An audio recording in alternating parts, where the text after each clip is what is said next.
still this.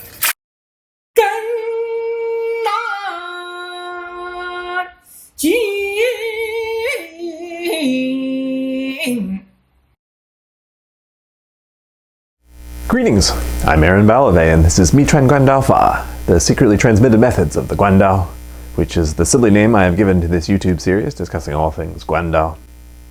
In the last episode I was talking about what is Guandao, focusing on the shape, size, and weight of the weapon, and I'll put a link to that down below.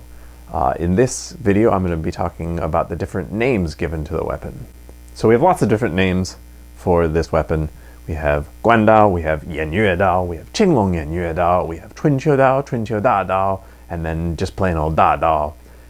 And these weapons are all used in the late imperial period, and many of them are still used today. So it can get quite a bit confusing. So one thing to note out kind of in the beginning is that all of these different names use the word dao. Now, dao is kind of a tricky thing. It's a kind of, as a concept, dao doesn't map into English really all that well. So when I say dao, for practitioners of martial arts, of Chinese martial arts, the first thing you might think of is something like this, which is a dao. It is a dao. It's a single-handed sword with one edge, as opposed to a jian, which has two edges. So that might be what you think of when you think of a dao. But then we have lots of other dao as well. We have two-handed sword dao. Here's a miao dao. So it's quite long, not going to fit in the frame. And then of course all of these polearms are also dao. But dao don't have to be just weapons. So this is a dao. We also have jiandao, scissors. Guahudao. That's also a dao. The word dao in Chinese kind of applies to a very broad category of things. When I'm translating the word, I usually like to use the word blade, because that's something that they all have in common. All of these things, razors and scissors and knives and swords, they all have a blade. And when we're talking about weapons, it does usually follow that rule of having one edge. There are exceptions, of course, but generally speaking, it's a one-edged blade. And I point this out just because I think it's important to realize that in the late imperial period, dao was its own category. In the 11th century, there's a text called Yao, which is actually the first text that mentions a Guandao, and it doesn't use that name. It uses the name yanyuedao, and it talks about other kinds of dao. It talks about 8 different kinds of dao, only one of which is a sword, a single-handed sword.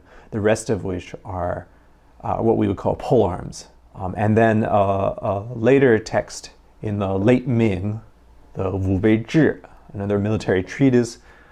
This text also talks about 8 kinds of dao, and it's actually quoting from the Yao, or it cites that text. And it talks about 8 different kinds of dao, 4 of which are still in use at the time the author was writing in the late Ming. And of those 4 that are still used, it talks about a single-handed sword dao, it talks about a two-handed sword dao, and it talks about 2 kinds of polearms, the Guandao, and then another one called the dao, which is kind of similar shape to a Guandao in a lot of ways, but a kind of a lighter weapon, and the spike on the back of the blade points downwards rather than upwards, but kind of a similar weapon. And so looking at these texts, we get the sense that the dao, it's a category. It's how they kind of view these weapons. It's a certain set of weapons, and even though they kind of might appear a bit different to us, these weapons, there was something kind of inherently similar to them in the eyes of people in the late imperial period. So when we look at a Guandao, we might think the kind of our first reaction might be, oh, that's a polearm. But someone from the late imperial period, they may not have thought that way. They might have actually looked at that and thought, oh, that's a dao. So I think it's something kind of good to keep in mind when we're looking at Guandao. So now I'm going to look at some more specific names for the weapon. And I'll just point out real quickly that most of the names for the weapon tend to come back to either describing the shape of the weapon or connecting the weapon to a person, a specific person. Kuan Yu, who, from a modern Western perspective, we might say is a historical, literary, and religious figure. So he is in the historical record. It seems as though he was an actual person at some point. But he is very popular in literature, including both written narratives and also a lot of performance genres, storytelling, operas, that kind of thing. And then he is also very important in different religious communities. He's important in Buddhist traditions, in Taoist traditions, and then he is also a god who is worshipped in his own right. And in the late imperial period, there were many temples and shrines devoted specifically to Kuan Yu. And he's even worshipped to some extent today. And Kuan Yu is often associated with the Guandao. Likewise, the Guandao is very often associated with Kuan Yu. One of the earliest terms that appears to refer to the weapon is a text that calls it a yanyuedao. Now, yanyuedao is kind of tricky because the yen, the first character, has been written two different ways. In the first text, in the earliest text that uses this term, it's written this way. And in that case, it means cover, to cover. And so you've got yen, to cover, yue, which means moon, and then dao, which, as we were looking at before, roughly means blade. So cover, moon, blade. And then in later texts, we keep the same pronunciation, but instead of using that character meaning to cover, it changes to a different yen. So still a homophone, still pronounced exactly the same way, but the meaning is slightly different. Instead of meaning cover moon blade, it means reclining moon blade, or something around that line. But the differences between these two meanings, I think, is pretty superficial and not very important. Because in both circumstances, it's describing the shape of the moon of the blade. So it's either a cover moon or a reclining moon. In either case, it's a crescent shape is what we're talking about. So we're talking about the shape of the blade of the weapon, a crescent moon blade. Now sometimes this title also gets qinglong added to the front of it. And this is most often when we're describing the weapon of Kuan Yu himself. Qinglong meaning a green or a blue dragon. So green dragon crescent blade or blue dragon crescent blade. The color qing can be green or blue or black, depending on context. It's pretty seldom that it's used to describe black, but it does happen from time to time. Now, whether in the title of the weapon, whether we're talking about a green dragon or a blue dragon, I'm not sure. I haven't seen that many dragons, so I don't know. So why would this weapon be called a green dragon crescent moon blade or a blue dragon crescent moon blade? Well, I haven't found any direct evidence that explains why it's called that, but I've seen a couple of suggestions, a couple of anecdotes. So one of them comes from a Korean text, 무예도부 동지. Now, I don't know any Korean. I'm probably pronouncing that wrong. I don't know anything about Korea at that time, but it does discuss this weapon, and it talks about kind of the origins of the weapon, and they suggest that the dragon in the title is referring to something we see on a lot of historical blades as well as modern blades, where we have this kind of dragon by the twinko, this part here. And it talks about how the blade shoots forth from the pearl of the dragon's mouth, because a lot of sculptures of dragons at this time have pearls in their mouth, and that's where the blade comes out. So in that sense, the text is describing the shape and the appearance of the weapon. Now, another suggestion for why it would be called a green dragon crescent blade comes from sinologist Baron Terhar, who wrote a really excellent book talking about the worship of Kuan Yu as a religious figure. And he suggests that one possibility for why it might be called that is that the weapon itself was thought to be a green dragon that is transformed into a weapon. And that makes a lot of sense in some ways. There's no direct evidence that I've seen that suggests this, but just kind of circumstantially, it's a pretty common thing for exorcist spirits like Kuan Yu to subdue a monster or a dragon and then enlist their help in defeating other monsters and demons and those kinds of things. So it would make sense for him to kind of defeat a dragon and then force him to turn into a weapon for him. And dragons do appear in a lot of mythology around Kuan Yu. He is sometimes said to be a dragon himself, transformed into a man or a god. He often defeats dragons in some stories. And then there's even one great anecdotal story that Baron Terhar talks about in his book. in which his beard, which is a very long, immaculate black beard. So there's a story in Baron Tarhar's book in which Guan Yu's beard itself was actually a dragon. So lots of dragons there. And then there's also kind of another anecdote I can add to this discussion, which is in the text that I've spent the most time studying, Bai Shi Zhuan, The Legend of White Snake, which is kind of a very popular story in Chinese drama.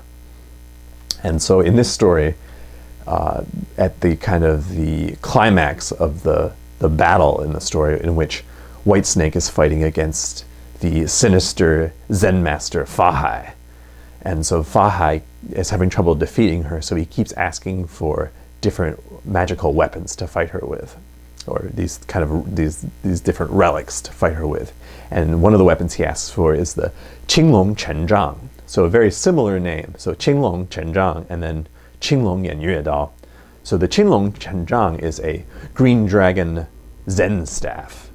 And so when this is performed, he summons out this staff that is in the shape of a dragon.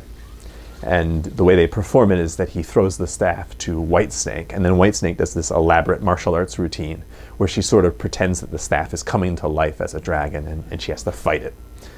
So kind of a similar idea here. I think this gives credence to the idea that qinglong yanyuedao was thought to be a dragon transformed into a weapon.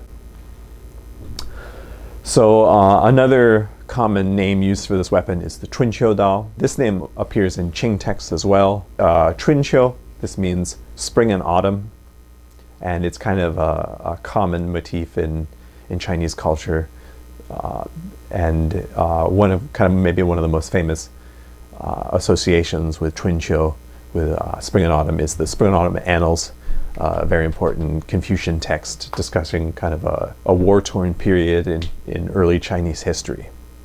And now, why would this be used for the title of the blade? Well, I'm not exactly sure, and maybe it could be thought that the blade was from that time period.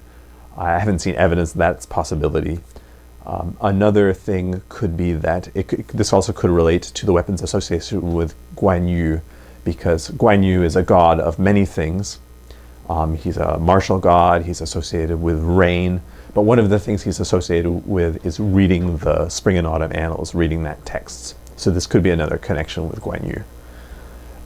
So in Qing texts, it's sometimes referred to as a chunqiudao, but then in the modern period, it's also often referred to as the chunqiudadao. So if you're looking at Guandao forms on YouTube, you'll probably find somebody who is practicing Chen-style chunqiudadao.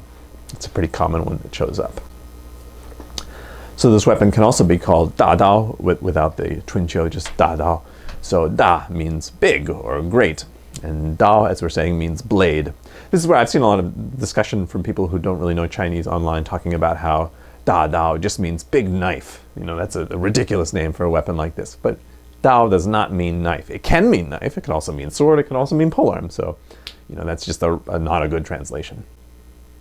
Dadao is the term that I'm most comfortable with when I was learning martial arts. That's the term that my master used, and that's what kind of everyone in my group used. So for me, that's the most comfortable. It's my favorite term to use. But I've found that, particularly in English-speaking audiences, people get confused when you say dadao, because there's also a weapon from the 20th century that is often called a dadao, and it's kind of more. It's a sword.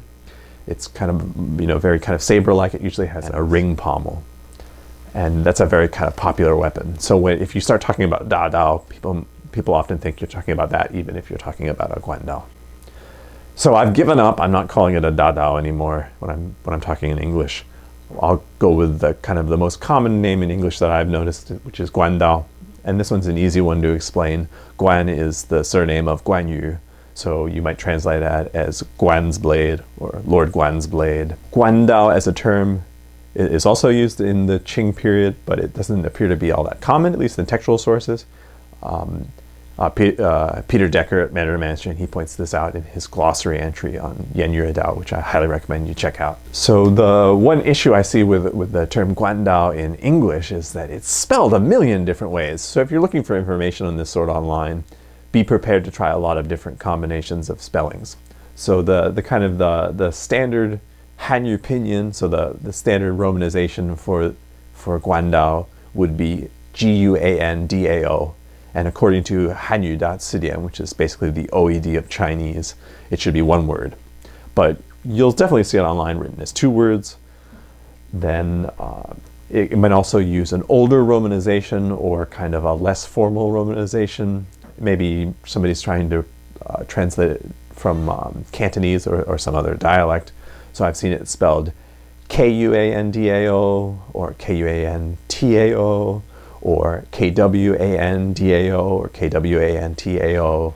I've even seen Quandao, which that doesn't make sense at all, but it's out there. So I guess the first rule is that if you're looking for information on the weapon, try a bunch of different spelling combinations, even ones that don't make sense. And then from now on, let's all just agree to use Guandao, one word, Guandao. And I think that will make everyone's life a lot easier. Do you agree? Leave me a comment. Tell me why I'm wrong. Or tell me why you agree. Or tell me what name you like to use for the weapon. That's all I have today. So, I'd always appreciate a like and a subscribe, and any thoughts you want to share in the comments. Other than that, until next time on Guandao, the secretly transmitted methods of the Guandao.